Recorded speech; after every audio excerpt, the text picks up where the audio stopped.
నేను పరిశుద్ధాత్మ దేవుణ్ణి అడిగాను, ప్రభు నీ బిడ్డలకి ఏ వర్తమానాన్ని తెలియచేయమంటావు, నీ బిడ్డలకి ఏమని బోధించమంటావు ఈ శుక్రవారం పూటని గత రాత్రి పరిశుద్ధాత్మ దేవుని అడిగినప్పుడు పరిశుద్ధాత్మ దేవుడు నాకు ఇచ్చిన వాక్య ధ్యానం ఆదికాండము 17వ అధ్యాయము 1వ వచనాన్ని చదవవలసిందిగా ప్రభు పేరిట మనవి చేస్తున్నాను. ఆదికాండము 17వ అధ్యాయము 1వ వచనం. అబ్రాము 99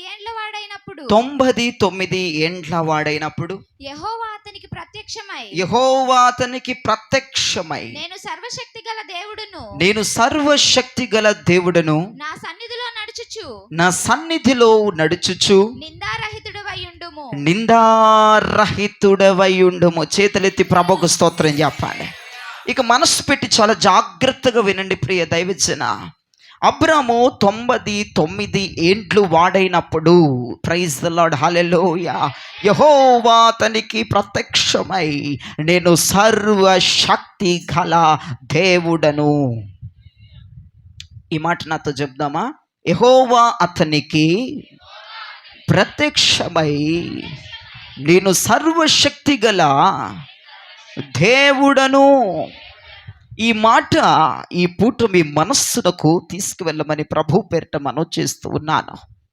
పరిశుద్ధాత్మ దేవుని యొక్క ఈ ప్రత్యక్షత అబ్రాముకు దొరికింది. ఏ ప్రత్యక్షత అది? నేను సర్వశక్తి కలిగిన దేవుడను అని మాట్లాడుతున్నాడు. Praise the lord.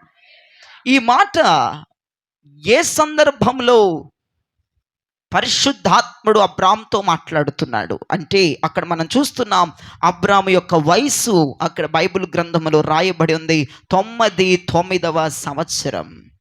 99 సంవత్సరాలప్పుడు అబ్రాముకి 99 సంవత్సరాలప్పుడు దేవుడు ఆయన నేను సర్వశక్తి కలిగిన దేవుడునని అబ్రాముకి ప్రత్యక్షమయ్యాడు. Praise the lord. అబ్రాముకి ఒక వాగ్దానం ఉంది. దేవుని యొక్క వాగ్దానం అబ్రాము జీవితంలో ఉంది. ఆ వాగ్దానం ఏంటంటే, నేను నీకు సంతాన ప్రాప్తిని అనుగ్రహించదను. అబ్రాము ఒక మంచి వాగ్దానాన్ని సాక్షాత్తు ప్రభు అయిన యేసు నుండి పొందుకున్న వ్యక్తి అబ్రాము. ఎప్పుడు ఆ వాగ్దానాన్ని పొందుకున్నాడంటే 75వ సంవత్సరం అబ్రాముకి. ఆ కాలంలో 75వ సంవత్సరం యొక్క కాలంలో దేవుని యొక్క ప్రత్యక్షత అబ్రాముకు దొరికింది. Praise the lord. అంటాడు, అబ్రామా, నిన్ను జనములకు తండ్రిగా చేయబోతున్నాను. ఓ శారా, నిన్ను జనములకు నేను తల్లిగా చేయబోతున్నానని దేవుడు వాగ్దానం చేశాడు. ఏ సంవత్సరంలో వాగ్దానం చేశాడు? 75వ సంవత్సరంలో దేవుని వాగ్దానం అబ్రహాం జీవితంలో ఉంది. ఆ వాగ్దానం ఏంటంటే, నేను నీకు సంతాన ప్రాప్తినిస్తాను, సంతులేని దానును ఇల్లాలుగా చేస్తానని శారమ్మకు, ఇదిగో జనములకు తండ్రిగా చేస్తానని అబ్రాహాముకు దేవుడు 75వ సంవత్సరంలో వాగ్దానము చేసిన మాట యావత్ ప్రపంచానికి తెలుసు. 75వ సంవత్సరము 99వ సంవత్సరం మధ్యలో ఉన్న సంవత్సరాలు ఎన్ని సంవత్సరాలండి? 24 సంవత్సరములు. మరలా 24 సంవత్సరముల తరువాత మరలా అబ్రాముకి యెహోవా ప్రత్యక్షమై, ప్రైజ్ ద లార్డ్, ఇది 2వ ప్రత్యక్షత అబ్రాము జీవితంలో. ఇది 2వ ప్రత్యక్షత. మొదటి ప్రత్యక్షత ఎప్పుడు కలిగింది అబ్రాముకి? 75వ సంవత్సరంలో ఆ ప్రత్యక్షత కలిగినప్పుడు దేవుడు అన్నాడు, నిన్ను జనములకు తండ్రిగా ఇసుక రేణువుల వలె నీ సంతానమును వ్యాప్తి చెందిస్తాను, ఆకాశ నక్షత్రములను చూడు, అంత విస్తారమైపోద్ది నీ సంతానం అన్నాడు దేవుడు. 75వ సంవత్సరంలో ప్రత్యక్షమై మాట్లాడిన మాట. మరలా 99వ సంవత్సరంలో ప్రభు అంటాడు, అబ్రమా, నేను సర్వశక్తి కలిగిన దేవుడను. Praise the lord. ఎందుకు దేవుడు అబ్రాముతో ఈ మాట మాట్లాడాల్సి వస్తుంది? ఎందుకు తన శక్తి గురించి దేవుడే చెప్పుకోవాలి? దేవుడే చెప్పుకుంటున్నాడు. అటువంటి అవసరత దేవునికి ఎందుకు వచ్చిందంటే, అబ్రహాము దేవుని వాగ్దానం పొందుకున్న వద్ద నుంచి 99వ సంవత్సరం వరకు కూడా మధ్యలో ఉన్న 24 సంవత్సరాలు తను స్వయంకృతంగా పిల్లలను కన్నాడు. కనింది శారమ్మ కాదు, కనింది హాగరమ్మకు ఇష్మాయేలును కన్నాడు. చాలా జాగ్రత్తగా వినండి. దేవుని వాగ్దానము అక్కడ నిరాకారం అయిపోయిందని, దేవుని వాగ్దానం మరి పనిచేస్తుందో పని చేయదోనని అక్కడ హాగరుని పెళ్లి చేసుకొని హాగరికి ఒక కుమారుణ్ణి కన్నట్లుగా వాక్యం సెలవిస్తుంది. ఈ 24 సంవత్సరములు కూడా తను వ్యక్తిగతంగా, చాలా జాగ్రత్తగా వినండి, తన వ్యక్తిగతంగా తాను ఒక కుమారుణ్ణి సంపాదించుకున్నాడు. ఈ 24 సంవత్సరములుగా వ్యక్తిగతంగా తాను ఒక వాగ్దానమును క్రియేట్ చేసుకున్నాడు. ప్రియ దైవజన, దేవుడిచ్చిన వాగ్దానమేమో నిన్ను తండ్రిని చేస్తాను, జనములకు తండ్రిగా నిన్ను అభిషేకిస్తున్నాను, జనములకు తండ్రిగా నిన్ను చేస్తాను, నేను ఆశీర్వదిస్తానని దేవుడు చెప్తే, ఇతనేంటి శారమ్మకే నేను ఇస్తాను పిల్లలంటే, ఇతనేమంటున్నాడు, ఇతను హాగర్ని పెళ్లి చేసుకొని హాగర్ని కూడి హాగర్కి ఇష్మాయేలుని కుమారుణ్ణి కన్నట్లుగా వాక్యం సెలవిస్తుంది. 24 సంవత్సరముల గ్యాప్లో తను సొంతంగా తను ఒక క్రియేటివిటీ చేశాడు. దేవుని వాగ్దానం మీద నమ్మకం లేనట్లుగానో, దేవుని వాగ్దానం ఇక మరికి అయిపోతుంది, వయసు ఉడికిపోతుంది అన్నటువంటి ఏదో మైండ్తో తను సొంతంగా తన పనిని, తన కార్యాన్ని నిర్వర్తించుకున్నాడు. చాలామంది జీవితాల్లో దేవుడు ఒక వాగ్దానమును పలికినప్పుడు, దేవుని ఒక వాగ్దానము చేసినప్పుడు ఆ వాగ్దానం జరిగేంత వరకు ఓపిక పట్టలేరు. వాళ్ళకు వాళ్ళే క్రియేట్ చేసుకుంటారు, కొన్ని వాళ్ళకు వాళ్ళే మార్గాలు వెతుక్కుంటారు, కొన్ని ఏదో మార్గములో పడిపోతూ ఉంటారు, ఏ మార్గములోనికి వెళ్తూ ఉంటారు. దేవుడు చేసిందాక, దేవుడు వాగ్దానం నెరవేర్చిందాక ఓపికలు గట్రా ఉండవు వాళ్ళకి. సొంత క్రియేటివిటీ చేసుకుంటారు, సొంత పనులు చేసుకుంటారు. దేవుడిచ్చిన వాగ్దానాన్ని పక్కన పడేసి నెలలు తరబడిపోతున్నాయి, వారాలు తరబడిపోతున్నాయి, సంవత్సరాలు తరబడిపోతున్నాయి అని చెప్పి వారికి వారుగా అబ్రాములాగా ఒక సొంత క్రియేటివిటీ. పోనీ అబ్రాము ఏమన్నా మంచిదాన్ని సంపాదించుకొని ఏదన్నా పోయాడంటే, ఆ కనినటువంటి పిల్లోడు అడవి గాడిదంటువాడు. ఇతని చేతులు జనముల చేతులు ఇతనికి విరోధముగా ఉంటాయని వాక్యం సెలవిస్తుంది. అడవి గాడిద వంటి వాడిని సంపాదించుకున్నాడు అబ్రాము. దేవుడు చెప్పిందేమో, నేను నీ సంతానమును ఆశీర్వదిస్తానని వాగ్దానం చేశాడు. ప్రైజ్ ది లార్డ్, హల్లెలూయా. 75వ సంవత్సరంలో దేవుని వాగ్దానము 24 సంవత్సరముల గ్యాప్లో అబ్రామ్ అంతటికే ఒక సొంత వాగ్దానాన్ని క్రియేట్ చేసుకొని అడవి గాడిద వంటి వాడిని అన్నాడు. దేవుడేమో ఆశీర్వాద గుంపునిస్తానన్నాడు, నిన్నే తండ్రిని చేస్తానన్నాడు. ఆ శారమ్మ గర్భముల నుంచే నక్షత్రాలు పుట్టుకొస్తే ఇసుకరేణుల వంటి సంతానం అవుతుంది అన్నాడు. కానీ మధ్యలో 24 సంవత్సరాల వ్యవధిలో అబ్రాము చేసినటువంటి క్రియేటివిటీ దేవుడు చూసి 99వ సంవత్సరంలో మరలా ప్రత్యక్షమే అంటున్నాడు, అబ్రామా, నేను సర్వశక్తి కలిగిన దేవుడను. చేతులెత్తి ప్రభువుకు స్తోత్రం. నేనెవరిని అనుకున్నావు? సర్వశక్తి కలిగిన దేవుడను. ఎందుకు ఈ మాట అనవలసి వచ్చింది అబ్రామ్తో అంటే, అబ్రామ్ చేసిన పనికి దేవుడు తన శక్తిని తానే కనపరుచుకుంటున్న తరుణం అది. ఏమనుకుంటున్నావు నా శక్తిని గురించి? నేను ఇవ్వననుకుంటున్నావా? ఇవ్వలేననుకుంటున్నావా? 75వ సంవత్సరంలో వాగ్దానము చేశాను నీకు, నేను జనములకు తండ్రిని చేస్తానన్నాను. శారమ్మ, నేను జనములకు తల్లిని చేస్తానన్నాను. మర్చిపోయారా? 24 సంవత్సరములు వెయిట్ చేయలేకపోయారా? వాగ్దానము కొరకు చేతులు ఎత్తలేకపోయారా? ఏంటి అబ్రామును చేసింది? హాగర్ను కూడేవెందుకు? హాగర్ని ఎందుకు పెళ్లి చేసుకుని హాగర్ ఎందుకు ఇష్మాయిలును కన్నావు? అడవి గాడిదలు అంటుండి కన్నావు. నా వాగ్దానము కనపడట్లేదా? నేను చేసిన వాగ్దానాన్ని నేను మితిమీరిపోయి మర్చిపోయి నీ సొంత వాగ్దానాన్ని క్రియేట్ చేసుకుని కన్నావు. 99వ సంవత్సరంలో 2వ ప్రత్యక్షత అది. దేవుడు అంటున్నాడు, నేను సర్వశక్తి కలిగిన వాడను, నేను నీకు ఇచ్చిన మాట నెరవేర్చగలిగిన దేవుడను, నీకు ఇచ్చిన మాట నేను జరిగించగలిగిన దేవుడను. చూస్తావా అబ్రామా? నేను జరిగించగలిగిన సమర్థుడు అన్నాడు అక్కడ దేవుడు. నేను సర్వశక్తి కలిగిన దేవుడిని. నీకు నా శక్తి అర్థం కావట్లేదు, నీకు నాకు శక్తి అర్థం కాదు, నా శక్తి ఏంటో చూస్తావా అని ప్రభు మరలా 2వ ప్రత్యక్షత ద్వారా అబ్రామ్తో ప్రభు మాట్లాడారు. దేవునికి మహిమ కలుగుగాక, దేవునికి మహిమ కలుగుగాక. అందుకే మీ సొంత ప్రయత్నాలు ఆపండి. దేవునికి స్తోత్రం. మీ సొంత ప్రయత్నాలు ఆపండి. దేవుని మాట ఖచ్చితంగా జరుగుతుంది. ఈ పూట, ఈ రాత్రి ఆ సర్వశక్తిని ప్రత్యక్షత నీవు పొందుకోబోయే తరుణమేదే. నా దేవుడు అబ్రాహాముకు పరిచయం చేసుకున్నాడు. అబ్రాహాముకి పరిచయం చేసుకుని సర్వశక్తి కలిగిన దేవుడిని, నేను ఏదైనా చేయగలిగిన సమర్థుడిని, అబ్రామా నేను సర్వశక్తి కలిగిన వాడిని. ఏమనుకుంటున్నావు నా శక్తి గురించి? నీ సొంత ప్రయత్నం ఎందుకు చేశావు? సొంత ప్రయత్నాలన్నీ విఫలపరచబడును గాక ఈ పూట.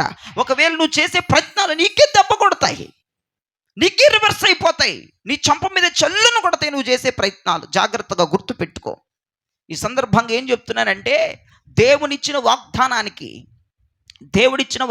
ఏమో 75వ సంవత్సరంలో ఇంకా నెరవేర్చబడట్ల. 76లో నెరవేర్చబడల, 77లో నెరవేర్చబడల, 78, 79, 80, 81, 82, 85, 86, 88, 89, 90, 70 అవ్వట్లేదు. అందుకే అబ్రాము తన సొంత ప్రయత్నం చేశాడు. ప్రభు అంటున్నాడు, నేను సర్వశక్తి కలిగిన వాడను.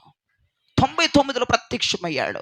దేవుని యొక్క వాగ్దానం నీకుంటే, దేవుని యొక్క ప్రవచనం నీకుంటే, ఆయా ప్రవక్తల నోటిలో నుంచి జాలువారిన వాగ్దాన కృపను పొందుకుంటే, దైవజనుడు ఒకవేళ నీ గురించి వాగ్దానం పలికితే ఆ వాగ్దానము నెరవేర్చడానికి నా దేవుడు సర్వశక్తి కలిగిన వాడు. నా దేవుడు సర్వశక్తి కలిగిన దేవుడు. అంతే, ఆయన చెప్పుచున్న మాట అది. నేను సర్వశక్తి కలిగిన వాడను. దేవుని కోపం వచ్చింది అక్కడ. ఆయన శక్తి గురించి ఆయనే చెప్పుకునే పొజిషన్లోకి వచ్చేసాడు. ఆయన శక్తి గురించి ఆయనే చెప్పుకుంటున్నాడు. ఆదికాండం 16వ అధ్యాయం చూడక్కర్లేదు భక్తులారా, నా వైపు చూడండి. ఆదికాండం 16వ అధ్యాయంలో హాగరమ్మ ఒక పేరు పెట్టింది దేవునికి, చూచుచున్న కన్నులు కలిగిన వాడా. హాగరమ్మ ఒక పేరు పెట్టింది దేవునికి, చూచుచున్న కన్నులు కలిగిన వాడని. ఆదికాండం 17లోకి వచ్చేటప్పటికి దేవుడు అంటున్నాడు, నేను సర్వశక్తి కలిగిన వాడను. గ్లోరీ, హల్లెలూయా. ఆయన సర్వశక్తి కలిగిన దేవుడు, సర్వాన్ని ఏలుచున్న నాథుడు ఆయన. ఒకవేళ దైవజనుని నోట నుండి జాలువారి వాగ్దానం నీకుంటే, దానిని నెరవేర్చగలిగిన, దానిని కంప్లీట్ చేయగలిగిన, దానిని జరిగించగలిగిన వాడు సర్వశక్తుడు ఈ రాత్రిపూట నీకు ప్రత్యక్షమవుతున్నాడు. నీకు ప్రత్యక్షమవుతున్నాడు సహోదరుడు. అబ్రాముకు ప్రత్యక్షమైన దేవుడు నీకు ప్రత్యక్షమవుతుంది. ఎవరెవరు సొంత ప్రయత్నాలు చేస్తున్నారో, ఎవరెవరు సొంత దారులు వెతుక్కుంటున్నారో, దేవుని వాగ్దానం నెరవేరదని, దేవుని వాగ్దానం జరగదని, దేవుని వాగ్దానం నిరాకారమైపోతుందని, దేవుడిచ్చిన మాటకి అదుగో రోజులు గడిచిపోయాయని ఎవరెవరు సొంత ప్రయత్నాలు చేసుకుంటా, ఎవరెవరు సొంత సలహాలు అడుక్కుంటా, ఎవరెవరు సొంత పనుల్లో నిమగ్నమైపోయాడో వాళ్ళందరికీ నా దేవుడి రాత్రిపూట సర్వశక్తిని, ప్రత్యక్షతను కలిగించబోతున్నాడు. నా శక్తిని మీకు చూపించబోతున్నాడు.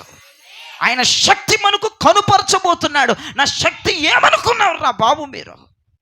నేను సర్వశక్తి కలిగిన వాడును. ప్రైజ్ ది లార్డ్ చెప్పండి.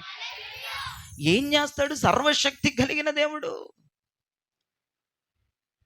సర్వశక్తి కలిగిన దేవుడు ఒక మాట ఇస్తే ఆ మాటను తప్పేవాడు కాదు. అది మనమే అంటాం, అది మనమే ఒప్పుకుంటాం.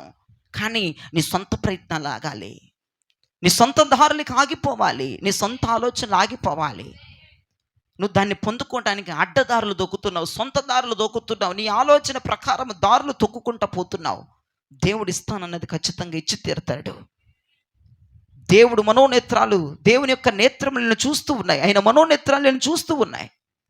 నువ్వు ఆ వాగ్దానాన్ని జరిగించడానికి, సంపాదించుకోవడానికి ఎన్ని దొంగదారులు దొక్కుతున్నావో, ఎంతమంది దగ్గర మాట్లాడుతున్నావో, ఎంతమందిని సలహాలు అడుగుతున్నావో, ఎంతమందిని సహాయం కోరుతున్నావో. నా దేవుడు ఎవరో తెలుసా? సర్వశక్తి కలిగిన వాడు. నీ దేవుడు, నా దేవుడు సర్వానికి అధికారి, ఆయన శక్తివంతుడని వాక్యం సెలవిస్తుంది. నీకు ఇచ్చిన మాట నెరవేర్చడానికి నిర్మోహాటం లేకుండా చెప్తున్నాను, 100కి 200% నా దేవుడు నీకు ఇచ్చిన మాట నెరవేర్చే తీరుతాడు. 99వ సంవత్సరంలో దేవుడు దర్శించి అబ్రాహాముతో మాట మాట్లాడుతున్నాడు. వినండి, మనుషులు ఇచ్చిన వాగ్దానం ఎలా ఉంటుందో చెప్పనా? మనుషులు ఇచ్చిన వాగ్దానము సహజ సిద్ధమైన మార్గాలతో కూడింది. అంటే మనుషులు నీకు ఏదైనా మాటిస్తే వాళ్ళు చెయ్యగలిగితేనే మనుషులు మాటిస్తారు. దేవునికి స్తోత్రం చెప్పండి. వాళ్ళు చెయ్యగలిగితేనే మనుషులు నీకు మాటిస్తారు. కానీ నా దేవుడు అటువంటి వాడు కాదు. నా దేవుడు సర్వశక్తి కలిగిన వాడు, దేనినైనా చెయ్యగలిగిన సమర్థుడు నా దేవుడు. Praise the Lord. మనుషులిచ్చే వాగ్దానానికి దేవుడిచ్చే వాగ్దానానికి చాలా వ్యత్యాసం ఉంటుంది.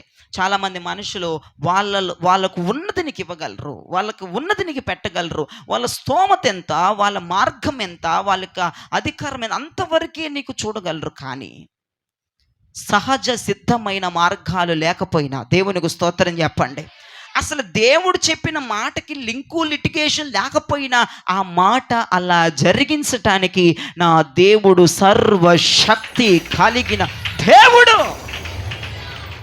దేవుడు ఒక మాట చెప్పాడు అనుకో, లింక్ ఉండదు, లిటిగేషన్ ఉండదు, సహజ సిద్ధమైన మార్గాలు ఉండవు. అలా ఏంటో అలా చెప్తాడు, అలా జరిగించేస్తాడు.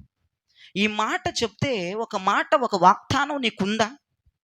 దైవజనుడు నోటలో నుంచి జాలు వారి ఒకవేళ నీకు వాగ్దానం ఉంటే ఆ వాగ్దానానికి తగిన మార్గాలు మూసుకుపోయి, అసలు మార్గాలు లేవు, మార్గాలు లేవు. దేవునికి స్తోత్రం చెప్పండి. ఒక వాక్యం చూపిస్తా, మీకు అర్థమవుతుంది. రోమీ పత్రిక 4వ అధ్యాయం 19వ వచనాన్ని చూడండి ఒకసారి. రోమీ పత్రిక 4వ అధ్యాయం 19వ వచనాన్ని ఒకసారి గమనించండి. మరియు అతడు విశ్వాసమునందు బలహీనుడు కాక రమరమి 100 ఏండ్ల వయస్సు గలవాడయుండి అప్పటికి తన శరీరం మృతతుల్యమైనట్టును సారా గర్భమును మృతతుల్యమైనట్టును ఆలోచించను. చాలు చాలు చాలు. అబ్రహాము శరీరం ఏమైపోయిందట? మృతతుల్యం. సారా గర్భం ఏమైపోయిందట? అప్పుడు వచ్చి అంటాడు, నేను సర్వశక్తి కలిగిన వాడను. అంటే ఆల్రెడీ అబ్రహాము శరీరం మృతతుల్యం అయిపోయింది. అబ్రహాము పిల్లలను కనటానికి బలం లేనాడు. అక్కడ శారమ్మ గర్భ సంచి కూడా మృతతుల్యం అయిపోయింది. ఆమెను పిల్లలు పడ్డానికి అక్కడ లేదు, అక్కడ బీజం లేదు అక్కడ. అప్పుడు వచ్చి అంటాడు ఆయన, సహజ సిద్ధమైన మార్గాలు మూసుకుపోయాయి. డాక్టర్లు ఇప్పుడు చూస్తుంటే ఆ గర్భసంచిలో నీటి బుడగలుంటే తేల్చి చెప్పేస్తున్నారు, పిల్లలు పుట్టడం అసాధ్యం. ఆ గర్భసంచి యొక్క ట్యూబు, ఆ మార్గం మూతబడిపోతే పిల్లలు పుట్టడం అసాధ్యమని డాక్టర్లు తేల్చి చెప్తున్నాడు. కన్నా ప్రభు అంటున్నాడు, ఒరే బాబు, నీటి బుడగలో అది మూసుకుపోవటమో కాదు, గర్భమే లేకపోయినా, గర్భమే మృతతుల్యమైపోయినా నేను సర్వశక్తి కలిగిన దేవుడనని నా దేవుడు వాగ్దానం ఇస్తూ ఉన్నాడు. వినండి ప్రియ దైవజన, నా దేవుడు సర్వశక్తి కలిగిన వాడు. అక్కడ మనం రాయబడి ఉన్న మాట, అబ్రాము శరీరం మృతతుల్యమైపోయింది, సారా గర్భం మృతతుల్యమైపోయింది. 99వ సంవత్సరంలో నా ప్రభు పలుకుతున్న మాట ఏంటో తెలుసా? నేను సర్వశక్తి కలిగిన వాడను. అంటే దేవుడు నీకు ఇచ్చిన వాగ్దానం ఎలా ఉంటుందంటే మనుషులకు వెర్రితనంగా అనిపిస్తుంది. అంటే దేవుడు నీకు ఇచ్చిన వాగ్దానానికి దారులు ఉండవు, మూసుకుపోతా ఉంటాయి. ఇక్కడ అంటున్నాడు 99వ సంవత్సరంలో నేను సర్వశక్తి కలిగిన వాడిని అంటున్నాడు. అంటే దానికి అర్థం ఏంటి? నేను పనిని జరిగిస్తాను అని అర్థం. దేవునికి స్తోత్రం.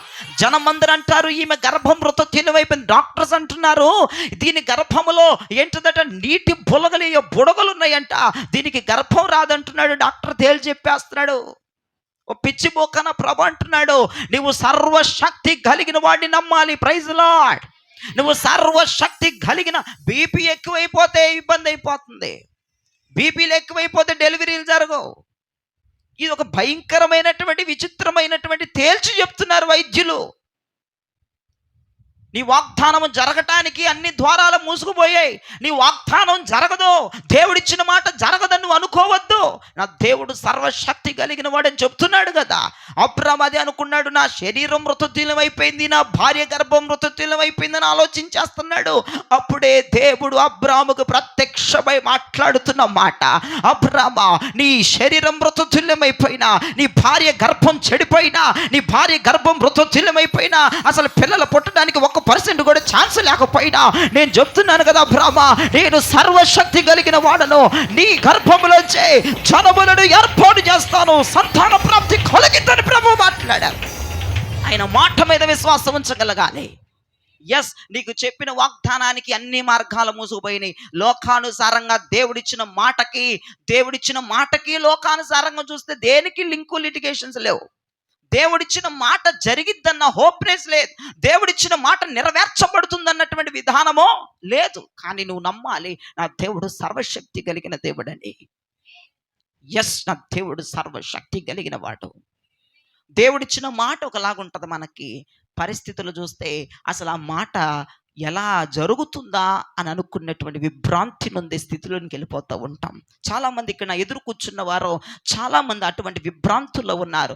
దేవుడు నీకు ఒక మాట ఇచ్చినప్పుడు, దేవుడు ఒక మాట చెప్పినప్పుడు ఆ మాటకు తగినట్లుగా పరిస్థితులు ఉండవు. నేను చెప్తున్నాను, ఆ మాటకి సింక్ అయ్యేటట్లుగా పరిస్థితులు ఉండవు, ఆ మాటకి సహకారులు ఉండరు, ఆ మాటకు సహకరించే వాళ్ళు ఉండరు, అసలు ఏ దిక్కుద్యమానం ఉండదు. దేవుడు అలా మాటిస్తే నా దేవుడు సర్వశక్తి కలిగిన వాడని నువ్వు నమ్మాలి, విశ్వసించాలి.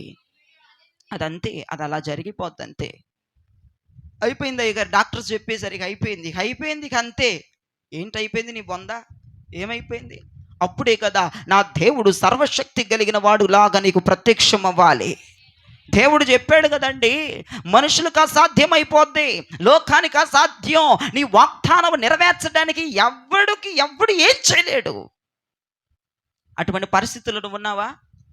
దేవుడు ఒక మాట చెప్పాడు, నీ పరిస్థితి ఒకలాగా జరుగుతుంది, నీ పరిస్థితి దానికి విభిన్నంగా ఉంది, అసలు ఈ వాగ్దానం జరగటానికి హోపే లేదు.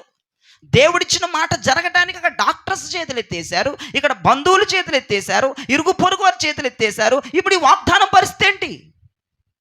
అబ్రాము అనుకుంటున్నాడు, దేవుడు ఇచ్చిన వాగ్దానం ఒక పక్కన పెడితే, ఇప్పుడు నేను ముసలోడిని, నా భార్య ముసలిది, ఇద్దరు ముసలోళ్ళకి పిల్లలు పుట్టడం ఏంటని మాట్లాడుకుంటున్నారు. అంటే తమ మనస్సులో తను అనుకుంటున్నాడు.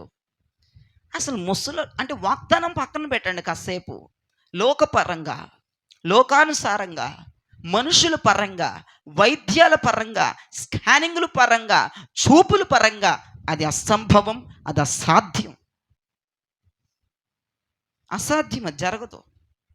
నీకు ఇచ్చిన వాగ్దానం మనుషుల చూపుల పరంగా జరగదు, అసలు నీ ఆలోచన పరంగా అసలే జరగదు.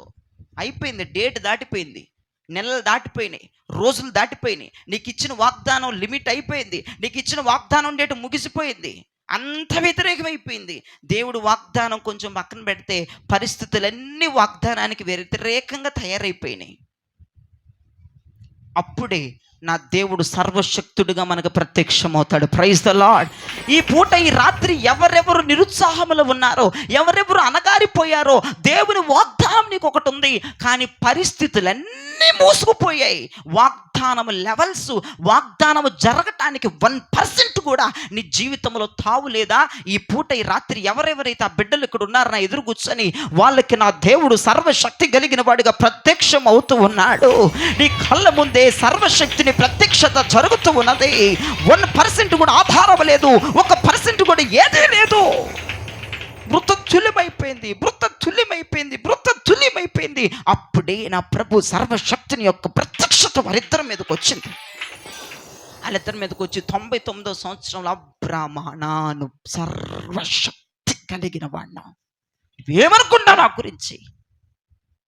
అయ్యో డాక్టర్స్ పిల్లలు పుట్టినంటున్నారు, అయ్యో నా శరీరం ఏమైపోయింది, అయ్యో మృతతుల్యమైపోయింది, నా భార్య గర్భం మృతతుల్యమైపోయింది, అయ్యో ఇక పిల్లలు పుట్టరు, దేవుడేవో వాగ్దానం చేశాడు కానీ పిల్లలు పుట్టరు, ఇక ఫైనల్ అయిపోయింది అంటున్నాడు. ఒరే అవలేదురా బాబు, నేను సర్వశక్తుని కదరా, ఈ ప్రాసెస్లో నా సర్వశక్తిని నువ్వు చూపించకపోతే నేను నీ దేవుడినే కాదన్నట్లుగా దేవుడు ఒక సవాల్ ఇస్తున్నాడు. నేను సర్వశక్తి కలిగిన వాడిను. సహజమైన మార్గాలు దేవునికి అవసరం లేదు, దేవునికి మహిమ కలుగును గాక. మనుషులకు అవసరమైన సాహస సిద్ధమైన మార్గాలు నా దేవునికి అవసరం లేదు. నా దేవుడు ఇదిగో సముద్రాన్ని పాయలు చేసి నడిపించేవాడు. సముద్రం మీద నిచ్చినేస్తేనే మనుషులు వెళ్ళగలరు, సహజ సిద్ధమైన కార్యం అది. సముద్రం మీద బిర్జి కడితేనే దాని మీద వెళ్ళగలరు. కానీ నా దేవుడు వాగ్దానం చేస్తే ఆయన వాగ్దానానికి సహజ సిద్ధమైనవి అవసరం లేదు. సహజ సిద్ధమైనవి లేకపోయిన కార్యమును చెయ్యగలిగిన దేవుడు. నువ్వు అడగొచ్చు, ప్రభువా అవకాశం ఏడుందయ్యా, ఏడగావలి దెబ్బ మోహందా నీకు అవకాశం లేనప్పుడే కార్యము జరిగితే అదే సర్వశక్తిని ప్రత్యక్షత. చెప్తున్నాడు కదా ఆయన, నీకు అవకాశం నీకు కావాలి, ఆయనకు అవకాశం అక్కర్లేదు. ఇల్లు కట్టడానికి ఇసుకేది, కంకరేది నీకెందుకమ్మా?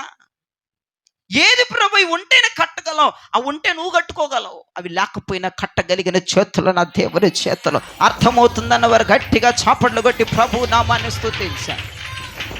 హెబ్రీ పత్రిక 11వ అధ్యాయం 12వ వచనాన్ని గమనించండి. హెబ్రీ పత్రిక 11వ అధ్యాయం 12వ వచనాన్ని ఒకసారి గమనించండి అమ్మా. అందుచేత మృతతుల్యుడైన ఆ యొక్కని నుండి సంఖ్యకు ఆకాశ నక్షత్రముల వలెను సముద్ర తీరమందలి లెక్కింప సఖ్యము గాని ఇసుక వలెను సంతానము కలిగెను. అక్కడ ఒక మాట ఉంది, మృతతుల్యమైన ఆ ఒక్కడు ఏమైపోయాడంట? మృతతుల్యమైపోయాడు. పిల్లలను కనడానికి శక్తి లేని వాడైపోయాడు. మృతతుల్యుడైపోయిన ఆ ఒక్కడి నుంచి లెక్కింప సఖ్యము గాని ఇసుక రేణువులంత సంతానము, ఆకాశ నక్షత్రముల వంటి సంతానాన్ని దేవుడు ఆ ఒక్కడి నుంచి, మృతతుల్యమైపోయిన ఒక్కడి నుంచే బయటకు వచ్చారు. దేవునికి స్తోత్రం చెప్పండి. నా దేవునికి సహజ సిద్ధమైన పనులు, సహజ సిద్ధమైన కార్యాలు అవసరం లేదు. ఆయనకి సహజ సిద్ధమైనవి ఏమీ అక్కర్లా. ఇప్పుడు డాక్టర్స్ చెప్పారనుకో, అమ్మ కొంచెం 50% గ్యారంటీ ఉందమ్మా పిల్లలు పుట్టడానికి అన్నారనుకో, ప్రభా నువ్వు చేస్తావు. ఎందుకంటే గ్యారంటీ ఉంది. 50% గ్యారంటీ ఉందన్నాడు. అసలు 50% గ్యారంటీ లేదు, %1 కూడా లేదు, 1% కూడా లేదనుకో, అక్కడ సర్వశక్తిని ప్రత్యక్షత మొదలైపోతాయి. నువ్వేం చెప్తావు? నువ్వు నమ్మకం, నీ నమ్మకం 50% ఛాన్స్ ఉందన్నారు. ప్రభువా నువ్వు కార్యం చేయగలవు, అద్భుతాన్ని చేయగలవు, శక్తివంతమైన కృప కలిగిన మేలు చేయగలవని ప్రార్థన చేస్తావు. ఎందుకంటే అవకాశం ఉంది, సహజ సిద్ధమైన అవకాశం. ఇంక దేవుడి ఛాన్స్ అమ్మా, 50% ఛాన్స్ ఉంది నీకు పిల్లలు కలటానికి. నువ్వే దేవుడిని నమ్ముకున్నావు అంటే యేసు ప్రభునండి. ప్రార్థన చేసుకొని దేవుడు అవకాశం ఇస్తాడు అంటాడు ఆయన. నువ్వు 50% ఛాన్స్ ఉంది కాబట్టి ప్రార్థన చేస్తావు, దేవుడు అనుగ్రహించడంట్లా. అసలు ఒక్కొక్కరికి పూర్తిగా ఛాన్స్ లేదని చెప్తారు. పూర్తిగా అసలు దేవునికి సహజ సిద్ధమైన కార్యాలు అవసరంలా. పూర్తిగా ఛాన్స్ లేదనుకో, ప్రార్థన చేయకుండా సతికిలు పడి కూర్చుంటావు. ఎందుకంటే డాక్టర్ చెప్పేసరిగా ఛాన్స్ లేదని. ఇక నువ్వు ఎవడ మాట విన. ఒకసారి గాడిదని కట్టేసి, గుర్రాన్ని కట్టేసి వదిలితే, దాని యొక్క తోక కోసి వదిలితే ఎట్ట పరిగెత్తింది అట్ట పరిగెడతావు. ఇక ఎవడ మాట వినవు నువ్వు. ఎందుకంటే అవకాశం లేదన్నాడు, ఏం ప్రార్థన చేస్తావు? ఇక అయిపోయింది సీను.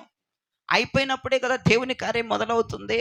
దేవునికి సహజ సిద్ధమైన కార్యాలు అవసరంలా, 50-50 అవసరంలా, 100% పోయినా దేవుని కార్యం అక్కడ జరుగుతుందని చెప్పటంలో ఏ సందేహం లేదు. ప్రియ దైవజన, ఏ కార్యము లేదన్నప్పుడు ఇది జరగదని ఎలా జరిగింది? ఇల్లు ఎలా కట్టగలవు? నీకు పిల్లలు ఎలా కొడతారు? ఇక అయిపోయింది, ఛాన్స్ లేదు. ఇన్ని రిపోర్ట్స్ వచ్చినాయి, ఇన్ని డాక్టర్స్ చెప్పాడు.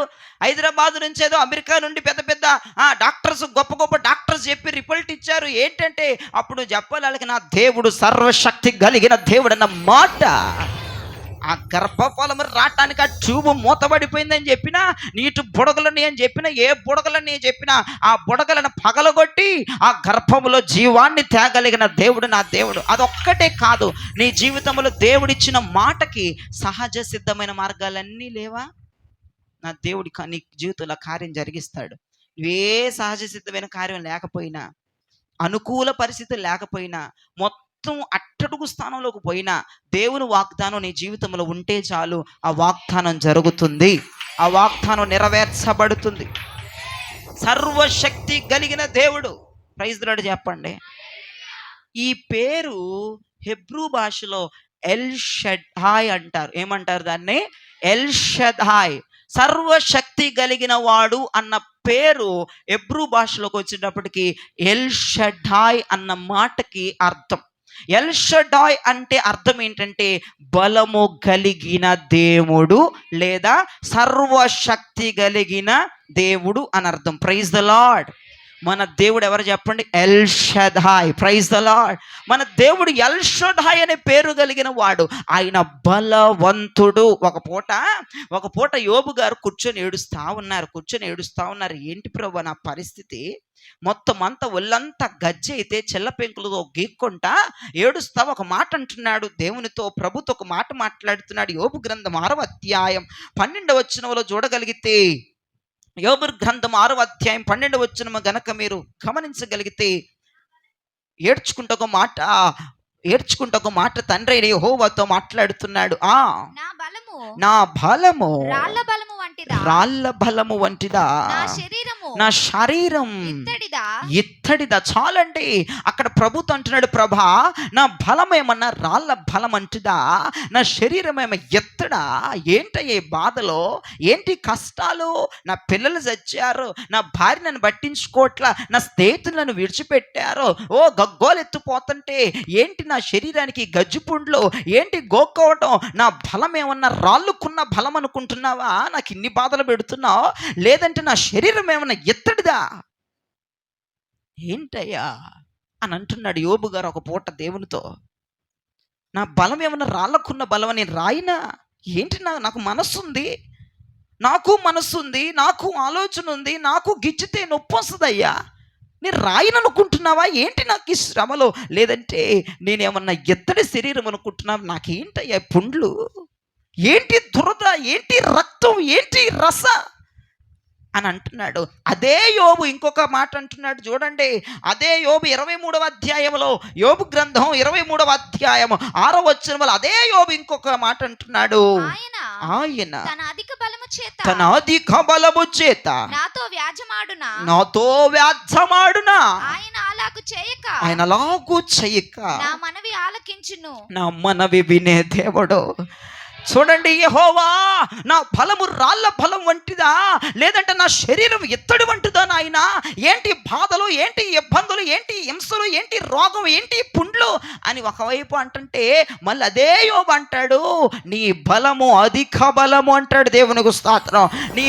నీ అధిక బలముతో నాతో వ్యాజ్యమాడతావా? ఒకవేళ నీ బలముతో నాతో వ్యాజ్యమాడితే, నాతో పోటీకి వస్తే, నాతో డిబేట్కి వస్తే నేను బ్రతుకుతానా? అలా చెయ్యవు, నా మనవి ఆలకించు వాడవు. ఇదే మాట భాషాంతర అనువాదములు ఇదే మాట ఏమనుందంటే, ఆయన బలము నా యందు ఉంచి అని అర్థం. దేవునికి స్తోత్రం. అసలు యోబు యొక్క ఫీలింగ్ ఏంటంటే, యోబు అంటున్నాడు, అయ్యా నీ అధిక బలముతో నాతో వ్యాజ్యమాడతావా అన్న మాట భాషాంతరంకి వస్తే, నీ బలము నా యందు ఉంచావు అంటున్నాడు. నేను అందుకే ఈ శ్రమలు అనుభవించగలుగుతున్నాను, ఈ ఇబ్బందులు అనుభవించగలుగుతున్నానయ్యా. నీ బలము నాకు అనుగ్రహించావు. నా బలముతో ఇవి అనుగ్రహించటానికి, ఇవి అనుభవించడానికి అర్హుడిని కాదు. నేను ఎప్పుడో చచ్చిపోయేవాడిని నా బలమైతే. ఇది నా బలము కాదు, నీ అధిక బలం నా మీద రిఫ్లెక్ట్ అయ్యింది. అందుకే ఈ శ్రమలు, ఈ శోధనని తట్టుకోగలుగుతున్నాను. ఎవరైనా ఇక్కడ కూర్చున్న వారు శ్రమలు, రోగాలు, అప్పులు, బాధలు, నిందలు తట్టుకోగలుగుతున్నారా? నీ బలం కాదు ఎర్రిదానా, అది దేవుని బలం. నీ బలం అయితే ఎప్పుడు ఊరేసుకొని చచ్చేదాను పుట్టుకుని, అది నీ బలం కాదు, యెహోవా బలం. యోబు అంటున్నాడు, నా ఎంతో నీ బలం ఉన్నది. బిడ్డలు చచ్చారు, ఆస్తి పోయింది, భార్య చూస్తే భార్య తిడుతుంది, స్నేహితులు చూస్తే ఆళ్ళు తిట్టిపోయారు, దైవజనుడు చూస్తే దైవజనుడు కూడా పట్టించుకోవట్లేదు. పోనీ అంతా పోయింది, నేను బాగున్నాను అనుకోవడానికి లేదుగా, గజ్జిపుండ్లు వచ్చేసి గీక్కుంటున్నాడు. అప్పుడు అంటున్నాడు, నా యందు నీ బలం ఉందయ్యా. లేకపోతే ఆ సిచ్యువేషన్లో ఎవడో బతకడు. ఏదో ఒకటి ఒక 10 రూపాయలు ఏదో ఒకటి తెచ్చుకొని వేసుకొని అట్లా పడుకుంటారు, అంతే, పోతమే. నీ జీవితంలో కూడా చాలా శ్రమలు, చాలా ఇబ్బందులు, యోబుకు వచ్చినన్ని రాకపోయినా అడపాదడప ఇబ్బందులు, శోధనలు, కష్టాలు, నష్టాలు వచ్చినా నువ్వు తట్టుకొని నిలబడుతున్నావు కదా, అది దేవుని బలమునికి సాధ్యం. దేవుని బలం నీ యందు ఉన్నది. Praise the lord. అది దేవుని బలం. ఎందుకంటే ఆయన ఎల్ షద్దాయి దేవుడు, ఆయన శక్తివంతుడు, సర్వశక్తివంతుడైన దేవుడు, ఆయన సర్వశక్తివంతుడైన ఆయన శక్తి ముందు ఇహలోకములు ఏ శక్తులు పనిచేయవు. అది ఫైనల్ శక్తి, అదే గొప్ప శక్తి. ఆ శక్తి పేరేం పేరంటే ఎల్ షడాయ్. ఆయన సర్వశక్తి కలిగిన వాడు, ఆయన బలము కలిగిన దేవుడు. ఆయన బలము మన యందు ఉందన్న వారు దేవునికి స్తోత్రం చెప్పండి. నిజమే, ఆయన బలం మన దగ్గర ఉంది కాబట్టి మనం తట్టుకోగలుగుతున్నాం. ఆయన బలం మన యందు లేకపోతే మనం ఎప్పుడో చచ్చిపోయేవాళ్ళం. ఉండేదానివా? నీ పేరు ఉండేదా భూమి మీద? నీ నోకులు ఉండేయా? ఉండేవి గానే కాదు. ఇది దేవుని బలం. ఎవరన్నా అడిగితే చెప్పండి, అమ్మ ఎలా తట్టుకుంటున్నావమ్మా, ఏంటమ్మా, ఇంకొకరైతే తట్టుకోలేరే బుల్లి అని వచ్చి ఎవరన్నా బుల్లి అడిగిందంటే ఆ బుల్లికి చెప్పు, ఇది నా బలము కాదు, ఎల్ షడ్డాయ్ అయిన దేవుని బలము అంటున్నాడు కదా యోబు. బాబో, నీ అధిక బలముతో నన్ను ఇలా ఉంచావి పూట, నీ బలము నా యందు ఉంది. తెలుగు బైబిల్లోనేమో నీ అధిక బలముతో నాతో వ్యాజ్యమాడతామని ఉంది. దీని భాషాంతర బైబిల్లో ఉంది, నీ బలము నా యందు ఉంచావు.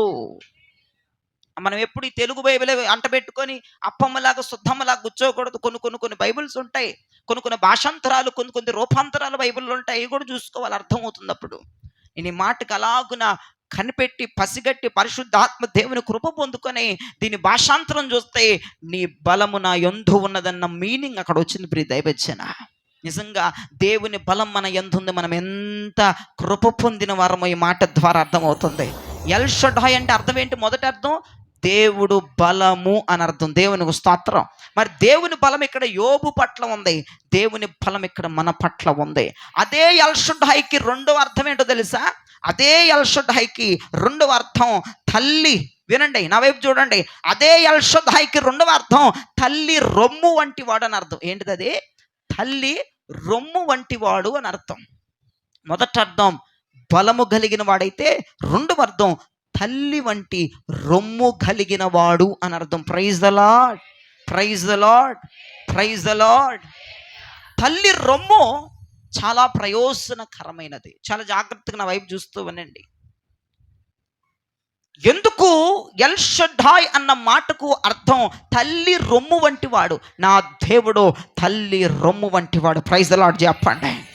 ఎందుకు దేవుడు తల్లి రొమ్ము వంటి వాడు అని అంటున్నాడంటే, మీరు వాక్యములో చూడండి ఒకసారి. మొదటి తెస్సలోనికయులకు రాసిన పత్రిక 2వ అధ్యాయం 7వ వచనంలో చూడండి. మొదటి తెస్సలోనికయులకు 2వ అధ్యాయం 7వ వచనాన్ని చూడండి. అయితే స్తన్యమిచ్చు తల్లి అంటే పాలిచ్చు తల్లి అని అర్థం. స్తన్యమిచ్చు తల్లి తన సొంత బిడ్డలను గారవించినట్లుగా. చాలు, చేతులెత్తి ప్రభుకు స్తోత్రం చెప్పు. మొదటి తెస్సలోనికయులకు రాసిన పత్రికలో అయితే స్తన్యమిచ్చు తల్లి తన సొంత బిడ్డలను గారవించునట్లుగా, అంటే స్తన్యం ఇవ్వడం అంటే పాలు ఇవ్వడం. పాలిచ్చే తల్లి గారవిస్తుందంట తన సొంత బిడ్డల్ని. ఈ పూట మీరు జ్ఞాపకం చేసుకో. గారవించడం అంటే దాని ట్రాన్స్లేట్లో నర్షిత్ అని ఉంది. అంటే అర్థం ఏంటంటే పోషిస్తుంది. ప్రైజ్ లార్డ్ చెప్పండి. తల్లి రొమ్ము ఏం చేస్తుందంటే పోషించగలిగిన శక్తి తల్లి రొమ్ముకుంది. నా ప్రభు అంటున్నాడు, నేను తల్లి రొమ్ము వంటి వాడని అంటున్నాడు. అంటే నా దేవుడు పోషించగలిగిన దేవుడై ఉన్నాడు. ఎస్, తల్లి రొమ్ము తన సొంత బిడ్డల్ని పోషిస్తుంది. స్తన్యమిచ్చు తల్లి రొమ్ము, పాలిచ్చు తల్లి రొమ్ము తన సొంత బిడ్డలని గారబించును. అంటే దాన్ని గారబించును అంటే అర్థం ఏంటంటే పోషించును అని అర్థం. తల్లి రొమ్ము తన బిడ్డల్ని పోషించినట్లుగా నా దేవుడు కూడా ఒక పోషకుడని మర్చిపోద్ది. ప్రియ దైవజనమా, నీకు పోషణిచ్చువాడు ఆయన, నిన్ను పోషించే దేవుడు ఆయన. ఏలియా నిజంగా ఆ వాగు దగ్గర, ఏరీతు వాగు దగ్గర కాకులు పంపించి పోషించినట్లుగా నా దేవుడి యొక్క కృప మనల్ని పోషిస్తుంది. అవకాశాలు లేవు, ఆధారం లేదు, మరి తినగలుగుతున్నామంటే అది దేవుని పోషణే, దేవుని పోషణే. చూడండి, ఎల్ షడ్డాయ్ అంటే అర్థం ఏంటండి? తల్లి రొమ్ము వంటి వాడు. తల్లి రొమ్ము వంటి వాడు అంటే తల్లి రొమ్ము మొదటి ఆధారం ఏంటి? మొదటి యొక్క మరి విధానం ఏంటంటే పోషిస్తుంది. ఏం చేస్తుంది తల్లి రొమ్ము? మన దేవుడు కూడా మనల్ని పోషిస్తున్నాడు. Praise the lord. ఇక రెండవ విషయంకి వస్తే అక్కడ చూడండి, గైనకాలజిస్ట్ గారు చెప్పారంట. చూడండి, గైనకాలజిస్ట్ అన్నాడంట, బిడ్డల ఆక్రనాథ విని, వినండి వినండి వినండి వినండి, బిడ్డల ఆక్రనాథ విని, బిడ్డల ఏడుపు విని తల్లి రొమ్మంట పోషణకి ప్రిపేర్ అయిపోద్దంట. Praise the Lord. బిడ్డల ఏడుపు మానిపించడానికి తల్లి రొమ్ము పోషించడానికి, పోషణకి ప్రిపేర్ అయిపోతూ ఉంటుందట. బిడ్డల ఏడుపు వినగానే, బిడ్డల ఆర్తనాదం వినగానే తల్లి రొమ్ము ఎలాగైతే పోషణతో నింపబడుతుందో, తన పోషణతో ఎలాగైతే తల్లి రొమ్ము బిడ్డ నోట్లో పెట్టిద్దో, అలానే వినండి, నీ ఏడుపు వినగానే, నీ ఆక్రనాథం వినగానే దేవుడు పోషణను మనకు కలగజేయవాడు, దేవుడు ఒక ఆధారమును మనకు చూపించువాడు, ఒక నిత్య నూతన మార్గములను తెరవగలిగిన వాడు. తల్లి రొమ్ములో ఉన్న విధానాలు ఇవన్నీ బైబిల్లో ఉన్న మాటలే, ఇది లేని మాటలు కాదు. కానీ రెండో మాట గైనకాలజిస్ట్ గారు చెప్పారు, తల్లి రొమ్మంట బిడ్డల యొక్క ఆర్తనాదం, బిడ్డల ఏడుపు వినగానే ఇది పోషణకి ప్రిపేర్ అయిపోద్దంట.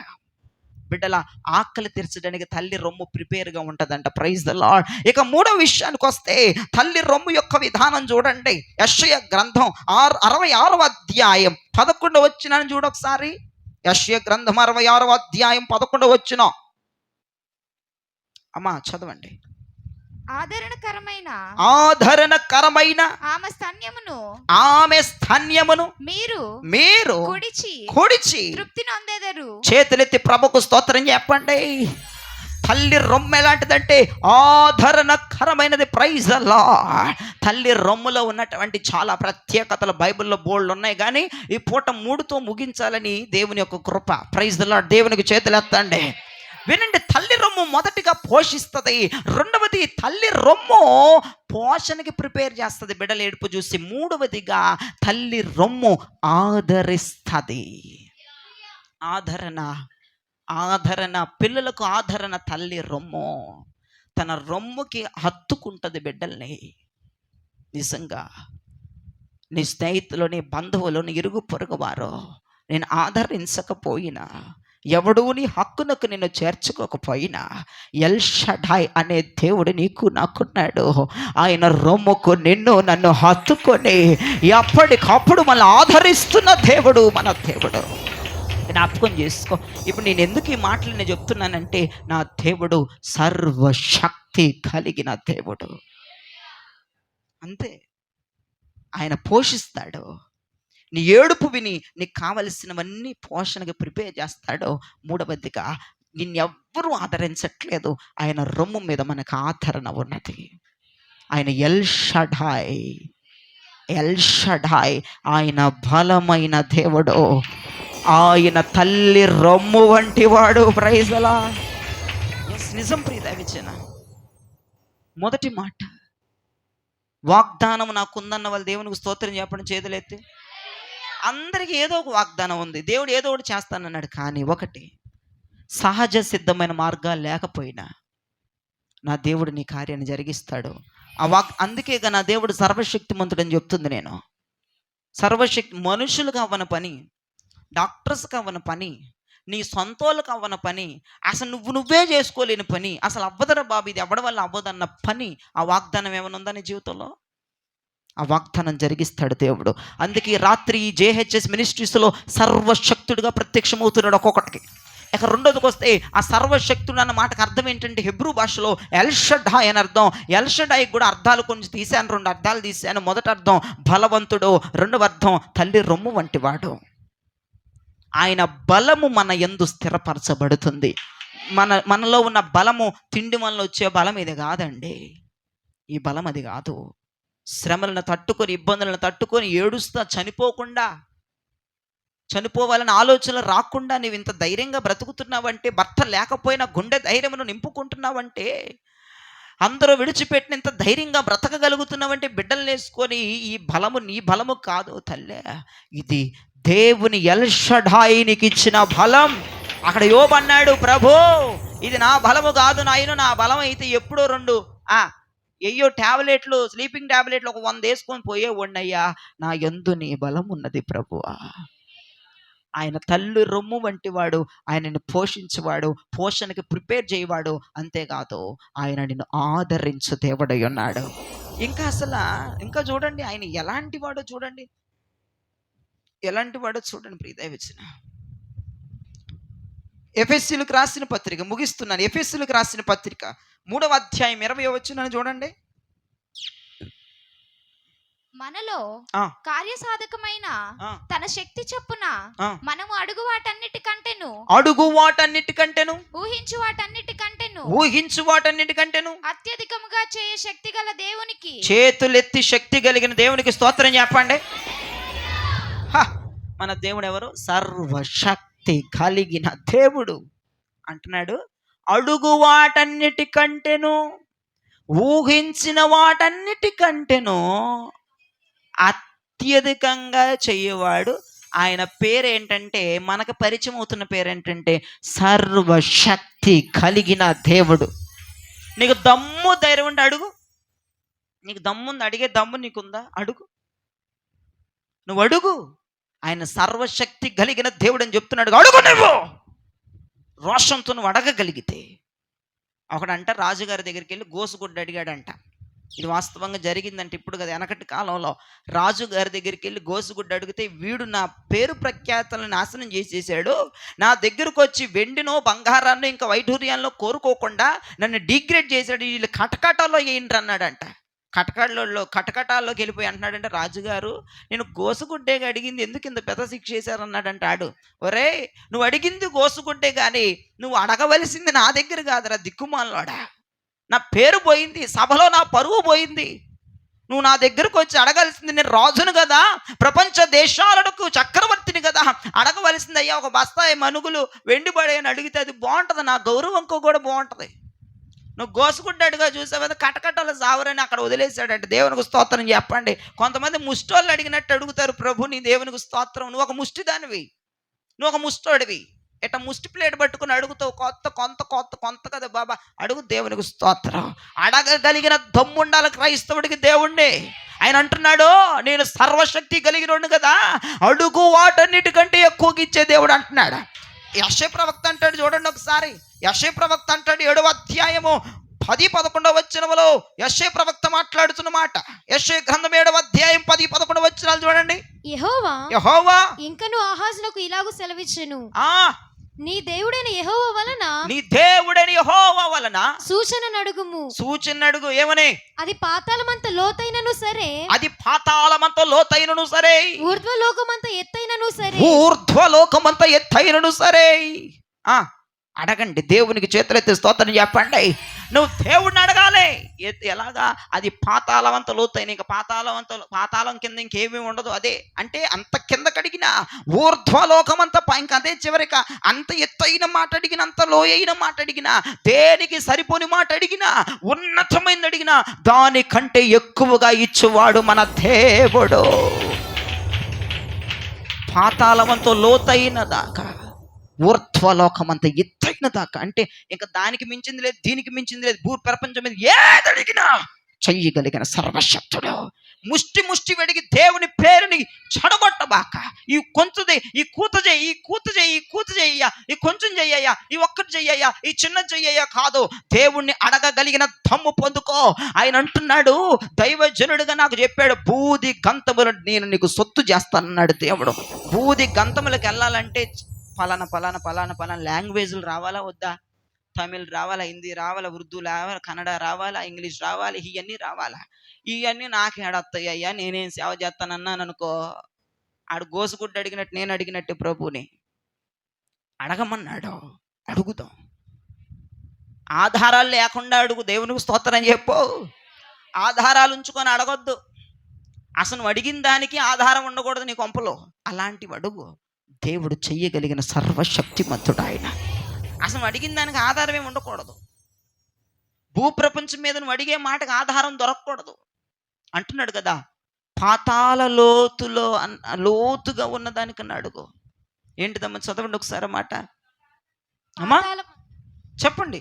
పాతాళమంత లోతైనను సరే, నువ్వు అడిగేది పాతాళమంత లోతైనా సరే, ఊర్ధ్వలోకమంత ఎత్తైనా సరే, దానికంటే ఎక్కువ ఇచ్చేస్తాను నీకు. అంటే ఇక కింద దానికి పై దానికి ఇక ఫినిషింగ్ అక్కడతో అయిపోయింది. నువ్వు అడుగు, దమ్ముండాలి నీకు అడగాలంటే. ఆ మాటలో అర్థమవుతుందా? దమ్ముండాలి. దేవునికి స్తోత్రం చెప్పండి. దేవునికి మహిమ కలుగునుగాక, దేవునికి ఘనత కలుగునుగాక.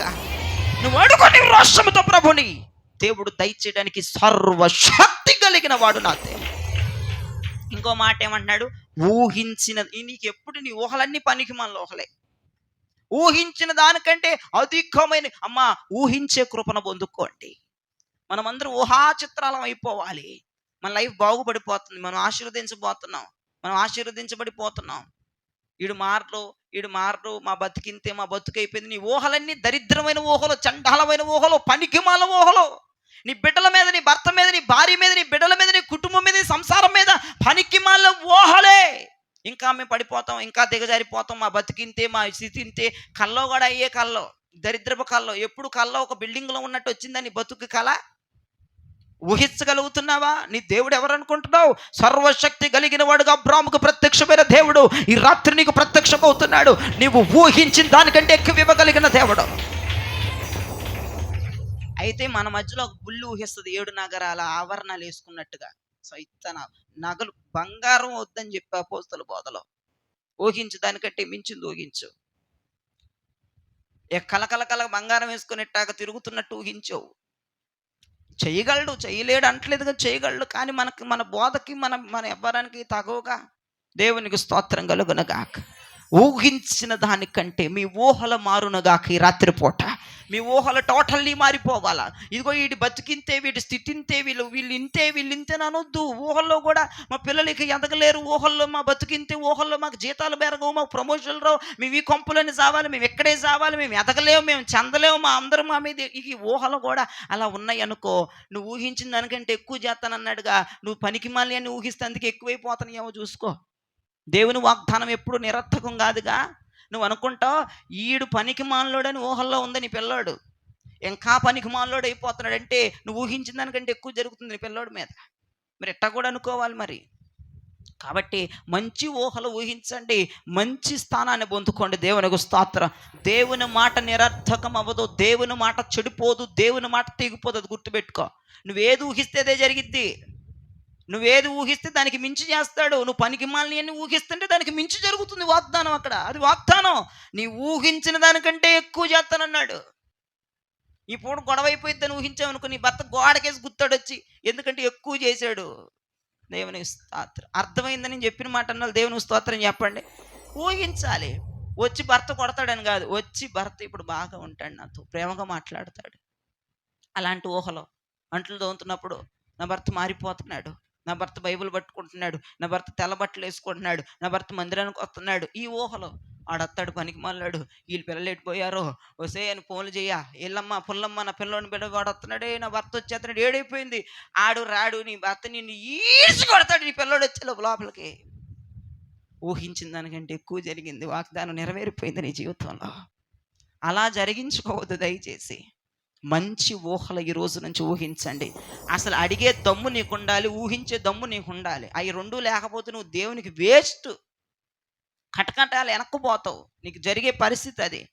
నువ్వు ఎంత క్రైస్తవం ఎత్తి, ఎంత ఆత్మీయ బిడ్డగా, ఎంత దేవుని బిడ్డలుగా మారిపోయినా నీకు అడిగే దమ్ము లేకపోతే ఏంటమ్మా? నీ తండ్రిని నువ్వు అడుక్కోలేవా? సొంతగా ధైర్యంగా అడుగు నీ తండ్రిని. భయం ఎందుకు? బెదురుకుంటా వణుక్కుంటా పోలియో వచ్చిన వాళ్ళకి టిట్ అనుకుంటా అడిగితే ఏముంటుంది? ధైర్యంగా నానా అని అడుగు. దేవునికి స్తోత్రం చెప్పు. డాడీ నాకు ఇదిగో ఈరోజు మరి ఇట్లాగుంది డాడీ, మరి నాకు ఇవ్వు 10 లక్షలు నువ్వు బాగా అడుగుతావు, నాకంటే ఎక్స్పీరియన్స్ నీకు ఉంది, నాకు బ్యాంక్ బ్యాలెన్స్ నిండిపోవాలంటావు. మరి నీ డాడీ అంత గొప్పోడు కదా. నిజమేనండి, ఆయన ఇవ్వగలిగిన సమర్థుడు. దేవునికి స్తోత్రం. ఈ పూట కొంతమంది బ్యాంక్ బ్యాలెన్స్లో 1,00,000కు తక్కువే, ఈ నుంచి 1,00,000కి ఎక్కువే ఉండాలి. దేవునికి స్తోత్రం. అబ్బా, వీడు సుప్నవుతాడు అంటే ఏమంటాడు? అది ఒక భయం, కానీ ఉండాలని ఉంది కానీ నీలో. దేవునికి మహిమ కలుగును. ఏమన్నావు? నీ డాడీ నా డాడీ అంత ఆస్తికి కర్త అయిన దేవుడు. Praise the lord. ఆస్తులను సృష్టించువాడు ఆయన. అర్థమైందా? ఆయన దగ్గర ఉంటుంది డబ్బుల మిషను. ఆ మిషన్లో తెల్ల కాగితం పెడితే 1000 రూపాయల కాగితం అయిపోతాయి. అలాంటి దేవుడు మన దేవుడు. Praise the lord. ఆయన బిడ్డల్ని ఎప్పుడు కూడా అడుక్కు తినే పరిస్థితిలో ఉంచడని నేను సర్వశక్తి కలిగిన దేవుడు గురించి ప్రత్యుత్తరం ఇస్తూ ఉన్నాను. కాబట్టి అడుగిండి, దమ్ము ధైర్యంతో అడుగుని దేవుండి. పాతాళమంత లోతైనది అడుగుతావా, లేదంటే ఊర్ధ్వలోకమంత ఎత్తైనది అడుగుతావా? అడుగు. ఆయన ఇవ్వగలిగిన సమర్థత. మేమేమి ఎక్కగలంలే, మేము ఫ్లైట్ మేమేమి ఎక్కగలంలే. ఎక్కించే దేవుడు నీ దేవుడు. నేను చెప్తా, నాకు దర్శనం ఉంది, దర్శనం లేకపోయినా దేవుడు ఫ్లైట్లో తిప్పుతాడు అంటాను. ఆ వాగ్దానం నెరవేరబోతుంది. నెరవేరబోయినప్పుడు ఈ వీడియో తీసుకొచ్చి లింక్ పెడతాను యూట్యూబ్లో. మేమేమి ఎక్కుతాంలే, సొత్తమే మేము. చూడు, దెబ్బ మొహం వేసుకొని చూడట ఆకాశంలో దేవుడు ఎక్కిస్తాడు. నా కొడుకును పైలట్ చేస్తాడని రాదా? ఎక్కడ పోయి నా కొడుకే నడిపేస్తాడు, నా కూతురే చింపాంజీదే నడిపిద్దా పైలట్ అయిపోయారుకో. ఊహించు ఇక మొదలుపెట్టి ఊహించడం. నీ తండ్రి మావులోడు కాదు, నీ తండ్రి మావులోడు కాదు, నేను చెప్తున్నాను. అడుగు, అడిగిన వాటికంటే ఎక్కువ చేసేవాడు. ఊహించు, నీ తలంపులన్నీ డబల్ చేసి నేను ఆశీర్వదించే తేవడం. కాబట్టి నా దేవుడి పేరు చెప్పండి, చేతులెత్తి. సర్వశక్తి కలిగిన దేవుడు. Praise the lord. ఆ దేవుడు సర్వశక్తి కలిగిన వాడు. నీకు ఇచ్చిన వాగ్దానానికి సహజ సిద్ధమైన మార్గాలు లేకపోయినా నెరవేర్చే దేవుడు.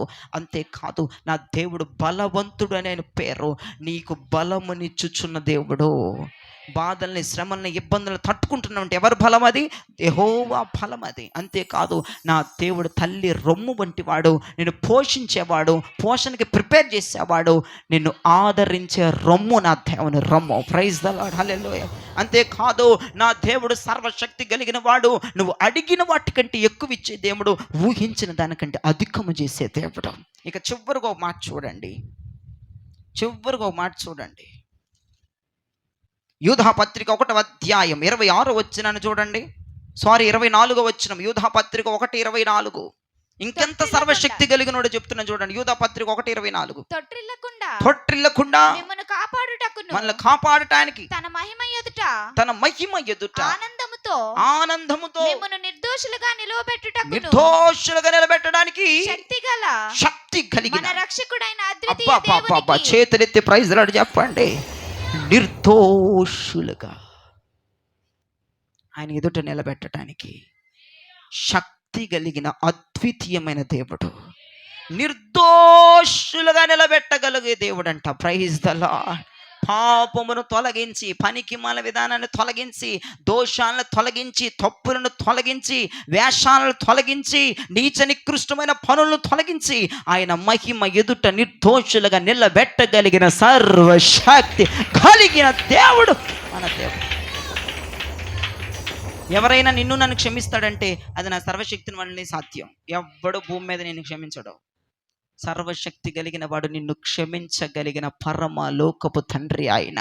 ప్రైజ్ ద లార్డ్, హల్లెలూయా, హల్లెలూయా. నిర్గమ 6:3 గనక నువ్వు చూడగలిగితే, నిర్గమ 6:3 చూడండి ఒకసారి, ఏమని రాయబడి ఉందో.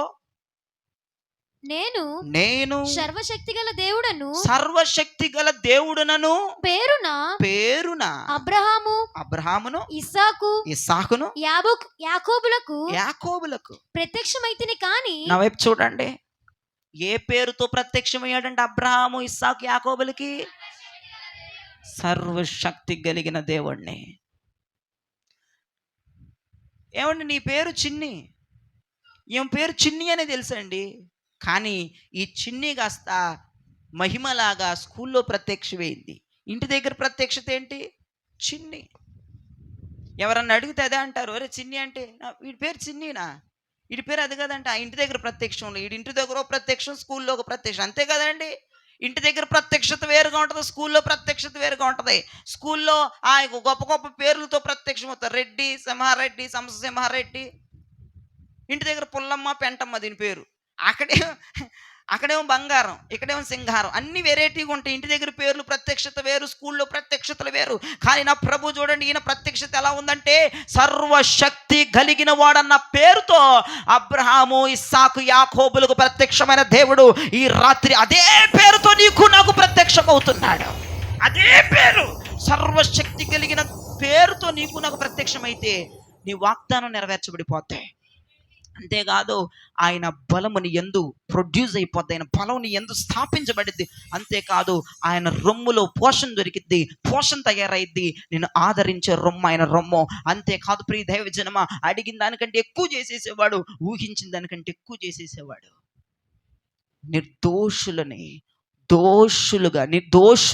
నిర్దోషులుగా చేయగలిగిన శక్తి కలిగిన దేవుడు ఆయన. కాబట్టి ఇదే పేరుతో మనకు ప్రత్యక్షం అవ్వాలి దేవుడి పూట. ఈ పేరుతో మన పితరులకు ప్రత్యక్షమయ్యాడంట. ఇదే పేరుతో నా పేరు ఇదిరా అని ప్రత్యక్షమయ్యాడంట దేవుడు. ఇప్పుడు అదే పేరుతో నీకు నాకు ప్రత్యక్షమవుతున్నాడు. ప్రత్యక్షమైన దేవుడికి అబ్రహాం ఒక పని చేశాడు, మనం కూడా పని చేద్దాం. ఏం చేశాడు? ఆదికాండం 12:7 చూడండి. ప్రత్యక్షమైన దేవునికి అబ్రహాం ఒక పని చేశాడు. యెహోవా అబ్రహామునకు ప్రత్యక్షమై నీ సంతానమునకు ఈ దేశం ఇచ్చేదనని చెప్పగా అతడు తనకు ప్రత్యక్షమైన యెహోవాకు ఒక బలిపీఠమును కట్టెను. చాలు, ఇప్పుడు మనం ఏం చేయాలా? బలిపీఠాన్ని కట్టాలా. ఇనేసి దులుపుకొని పోవటం కాదు, ఒక బలిపీఠాన్ని కట్టాలా. ఎలా ప్రత్యక్షమవుతున్నాడు ఆయన మనకిప్పుడు? సర్వశక్తి కలిగిన దేవుడు ఎల్ షడాయిగా ప్రత్యక్షమవబోతున్నాడు. ఆయన అలా ప్రత్యక్షమైతేనే మన దరిద్రాలు పోతాయి పూట. అర్థమైందా?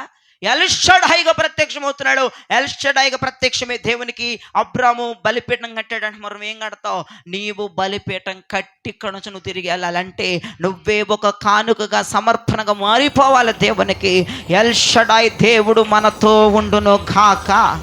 ఈ వాక్యాన్ని ప్రభు దీవించి మీ వినికిడిలో ఆశీర్వదించుగాక. ఆమేన్.